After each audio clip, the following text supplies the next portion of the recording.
Hello, welcome back. My name is Roop Rai, and you're watching Gen Z Unfiltered on Ideas on Point, where we talk to a panel of Gen Z. Presented to you by TCSAN. You can watch us on Facebook and YouTube live at 6 p.m. Mountain Time on Monday to Thursday and 5 p.m. Mountain Time on Friday. You can also follow us on Instagram at TCSAN too. And of course, please like and follow our Facebook page for updates and subscribe to our YouTube channel, details of which are provided in the caption. We have a team of people working behind the scenes, working to bring this show to you. Thank you to all of them. And Ali Nizami will be managing the technical aspects of the show today. Thank you, Ali. Also wanted to mention, if you like and share this video, you get a chance to win dinner for 2 people at the Namaste India Buffet and Chaat House, an East Indian restaurant in Falconridge, Northeast. Their phone number is 403-590-5435. Once again, their number is 403-590-5435. Coming to the topic for today. At the end of December, it came to light that 6 Alberta MLAs and Premier's Chief of Staff traveled out of the country in December to vacation in Hawaii, Mexico, Arizona, Las Vegas, and even the UK, which has recently gone into its 3rd lockdown because of a new, more contagious variant of COVID-19. On Friday, January 1st, Alberta Premier Jason Kenney said that he was not going to discipline those in his party who had left Canada during the Christmas holidays, despite advice from both the provincial and the federal government to avoid non-essential travel amid the pandemic. And that resulted in the UCP coming under heavy fire, with Albertans asking for Premier Kenney's resignation. So on Monday, January the 4th, after the weekend, Premier Kenney posted on his Facebook that the 6 MLAs who had left Canada for Christmas, former Municipal Affairs Minister Tracy Ellard, Jeremy Nixon, Jason Stefan, Tanya Furr, Pat Wren, and Tanny Yao, have either resigned from or lost their ministerial or cabinet committee roles. The Premier's Chief of Staff, Jamie Huckabee, who had gone to UK, was also asked to step down. So there was a degree of accountability that occurred, but is it enough? Let's speak to our panel of young adults to find out. Hello, you guys. Welcome. Amreet, Simrit, Simran, and Ishkirat. There she is. Oh, there they are. All 5 of them. Thank you so much for making the time to be here again today. So glad to speak to you again. And Happy New Year to all of you. Happy New Year to you as well. All right. So the first question I have for you guys is that what do you think should the expectations be around the responsibilities of public servants like the politicians? What should be their responsibilities? Should they be held accountable? Let's talk about it generally. So what do you guys think? Let me start with Amreet, as usual. Yeah. So I think that the politicians are expected to follow through with the rules and regulations they make themselves. They expect citizens to comply with those restrictions that are in place. So why do they disregard those same rules, right? Public servants must lead by example in everything that they do. They can't expect us citizens to be held to high standards if they're not going to act responsibly themselves. Ishkirat? Well, I would have to agree with Amreet. They're responsible for making decisions for us, and we have elected them in this role that they are in and the power they have today. So they not only are responsible for making decisions on behalf of the public, but they're also responsible to uphold those ideas in their lifestyle and set a good model for the residents of, I guess in this case, the province. And it would be very disrespectful to their power and their position if they cannot follow and meet the expectations and the responsibilities that they're given. Simrit? Yeah, I agree with Amreet when she said leaders should lead by example. If public servants have made safety guidelines for the civilians, then they should be following them as well. They can expect people to follow the rules that are being shown, being followed by themselves, being the leaders of the country. And it kind of puts a us versus them mentality in the minds of the population, thinking the system is broken and that people who come up with the rules have more leeway when it comes to following them. Honestly, I feel the same way about what everybody has said. Honestly, it's quite disappointing that while all the politicians, they get to go on vacation while the rest of us are stuck here in our country, trying to do our part, trying to limit all the cases that get spread. And honestly, echoing what everybody said, they should lead by example, because I personally feel the same way as well. Whenever I'm at work, if we have to wear masks, or we're telling people to wear masks, we should wear masks ourselves first. We're telling them social distance, we need to do that ourselves first. So I guess, especially as leaders, a lot of people look up to them. Not even look up to them, they look at them and then they sort of do things themselves, right? If your own leaders aren't doing or following the advice that they're giving you, it's honestly kind of disheartening. And I think it's completely unfair what they're doing, and they should be punished, and as they are rightfully being punished for it. And do you think that these expectations expand or become more pertinent in a crisis situation like the pandemic? So I'm going to start with Amreet again. I think definitely that these expectations are even more important during a time like this. Citizens, like, we need support and good leadership at all times, but during a pandemic especially, it's even more critical. And politicians are everywhere, right? We watch them on the media, news, every day, all the time. And if they lead by example, we will follow them, obviously. So how are we supposed to be okay with them breaking the rules while we have to follow them? For example, New Zealand has been exceptional in terms of leadership during the time of this crisis, and President Jacinda Ardern has proved to be an amazing leader. Ishkirat? Well, the pandemic is a situation which a lot of us are new to. In fact, I would almost say all of us. And in such times, it's even more important that leaders behave in a much more responsible manner, because the public is looking to them to provide them with an idea of how they can react and what they can do in such unforeseeable times. So when they're taking irresponsible steps to go out of the way and not follow the guidelines that they have been setting, it again sets the wrong example for the public, and it in a way encourages others to take the wrong steps as well, which is very risky in a time when, again, the pandemic is a big deal. So many people have sacrificed so much. So why should leaders be going on vacations in such times and then in a way encouraging the residents of Alberta to do the same, which can only make the situation worse? Simrit? Yeah, so I think these expectations are more important than ever during such a severe crisis like the pandemic. Safety guidelines, precautions, and regulations are to be followed for not only the safety of individuals, but for the greater good. Measures such as lockdown have been placed in countries all over the world to stop the outbreak of the virus, and civilians had to sacrifice their day-to-day routines for the safety for the rest of the population, and it is expected of the leaders just as much as the civilians. I'm going to throw in a googly here. We talked about New Zealand. We talked about the leadership of Prime Minister Ardern there. However, I've been thinking about this. So in Canada, the flights to Hawaii or UK or US, they have not been suspended. People can still fly out. Do you think there is a need for a more stricter law, perhaps? Or is it just that because the politicians have advised, or there's an advisory that, hey, you should not be traveling, and people are following that advisory, that's enough for them to be held accountable? Who wants to go first? I can go. Sure. So again, suspending the flights is a much better idea, because not everyone will follow the recommendation that is given. In this case, not even the politicians are following the very recommendation that they're providing to us.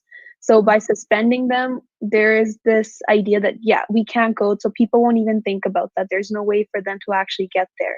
When it becomes a recommendation, people see it as a choice, and they're willing to make the wrong choice in the case. Suspending it would definitely be a better idea. But for someone in a leadership position, they should use their judgment and decide to not go. Yeah.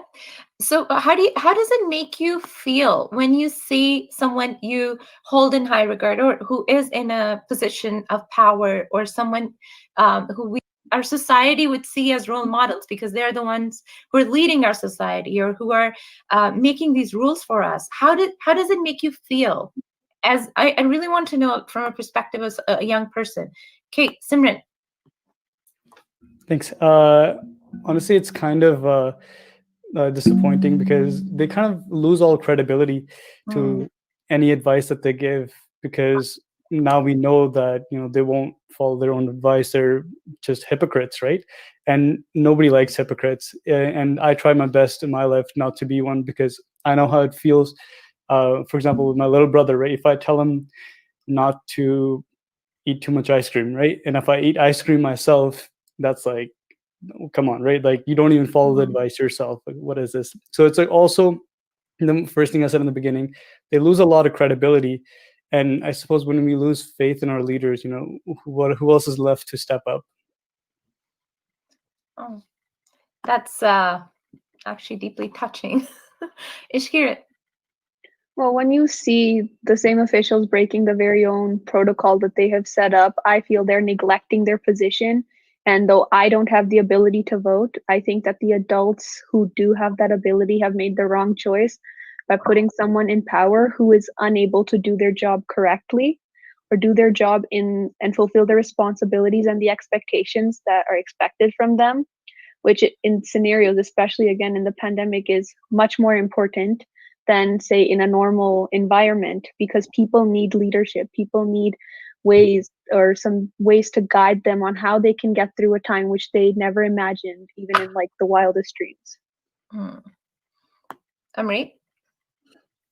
Yeah, so like reading the news and seeing that all of these politicians are flying around the world and having fun, it's been enraging. Like, it's really disappointing, because we've been wanting to travel for so many months, but we had to stay home. Travel became like something that didn't exist, right? Like, it was like a dream to us almost.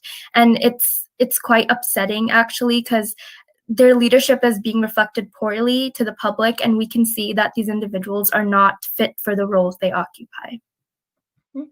I remember when we first started talking about this topic, this was when Jason Kenney, Premier Jason Kenney, still had not done anything to address all these leaders not following the advisory. So he hadn't really done anything. There was no accountability at that point when we started having this conversation. But that changed over the weekend. And what do you think, if you were in the position of Premier Kenney, what would you think you would have done? Ishkirat? I first off would not have waited for public pressure or waited from others to tell me what to do. I think as a premier, it is his responsibility, and he should be known that when the very people, the people in position, people in leadership roles, break the laws, and not laws in this scenario, but the recommendations which are expected from the rest of the residents, there should be consequences, and they should be clear consequences. The pandemic may have been a new environment for him, so leading through such a scenario is difficult. However, it's not the first time that MLA has gone against something that the party has believed for. So there is a way or a method set up on how they can be disciplined. So having to wait from the public, and I remember there were 23,000 tweets saying resign Kenney over the weekend. That should not have been needed for Kenney to be doing his job and disciplining the very members who society looks up to. Fair enough. Amreet? Yeah, I agree. He shouldn't have taken that long to be accountable to the actions of his ministers and staff. I do think that he did the right thing by demoting them afterwards, but I still think he should have taken immediate action. Simran? I also feel same way, but I do have a bit of an unpopular opinion, I guess. With that, I guess we do put them up on a pedestal, all of our leaders, all the politicians, that they're meant to be all perfect, right? They're not supposed to make any mistakes. And obviously this was not even a mistake, right? This is a clear violation of their own advice that they're giving. I suppose you could say, it wasn't exactly law, so they could technically, go outside the country. But then again, they're supposed to be the change, right? They're supposed to reflect the change that we want to see in other people. And I think that's where they sort of failed. And if I was the premier at the time, I wouldn't exactly, I guess, fire them or make them resign from their positions. I would probably just give them some sort of other disciplinary actions, because while they may have not done their job of, I guess, being the change that they want to sort of see in the public, they want to stop this pandemic, right? They still have a job and they still have a place in our province, right? They still can do what they're meant to be doing, right? And I kind of think it was a little bit harsh to just resign them. I actually feel like perhaps Premier Kenney, he might have fallen under a bit of pressure.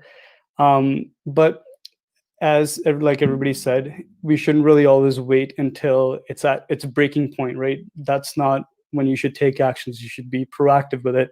And I think that's where our premier has failed as well. But if it was up to me, I would have taken some other disciplinary action where it does not require us to sort of take them off their positions and keep them there, but also incur some penalties on the leaders themselves. I know someone's mentioned in our group chat as well, was that all these MLAs who have been suspended from their committee roles, they're still getting their paycheck, but their duties and their roles have they've had to step down from them, so they won't be doing those roles anymore. So I don't know how that really works out. And also, I don't know if this has changed, but last I read was that Mayor Nahid Nenshi, his chief of staff or two members of his staff, they had gone to Hawaii as well, and of course he took responsibility for it because he was aware, but he did not do anything to stop it. And then he is not taking any disciplinary action against them because he was aware that they had gone to Hawaii. So it's a very, I agree, like it's a very difficult position to make a decision in. It's like, yeah, people are going to Hawaii, so the flights are not suspended. So yeah, so it's very difficult as a leader to take that call. But I think it is good that he did take that call, because of course people are very upset. Like you guys have very clearly expressed that the trust, the faith was shaken. Ishkirat wanted to add something. Yes, I do think that not all members, this is not just limited to, I guess, the city or province, but even in the entire country, I don't think that all public servants deserve the disciplinary actions that they receive. For example, MP Kamala Khera, who went to Seattle to mourn the loss of her uncle and her father, that would qualify under essential travel, because it is something very sad and you would not want to miss such a thing, even through a pandemic. So I don't think for people like them, resignation should not have been the action that was taken. Vacationing to Hawaii is definitely not essential, but mourning the loss of someone that you love is definitely essential. I think that's very important that you mentioned that. I mean, of course, all of us have been having those discussions as well. Is Kamal Khera, her name is, and she did the right thing by stepping up and stepping down really from her role. But at the same time, you're right, and she went for funeral of her uncle, I believe. And still somehow in this whirlwind of everything that's happening, she had to step back from her role. But we don't know if it was right or wrong. Like, there's again very thin line, but I am so glad that you guys are expressing what you feel. When you talk about having lost trust and faith in the administration, do you think by Premier Kenney now reprimanding these MLAs or stripping them of their duties or asking them to step down, resign, does that pave a path for you guys to rebuild that trust in the government? Who wants to go first? I guess I'll go. Okay, Amreet. So taking that action that he did, demoting them or stripping them of their roles, I guess, is a start. It wasn't necessary, like Simran said and Ishkirat said, for most of the representatives, because they did have to go for essential travel.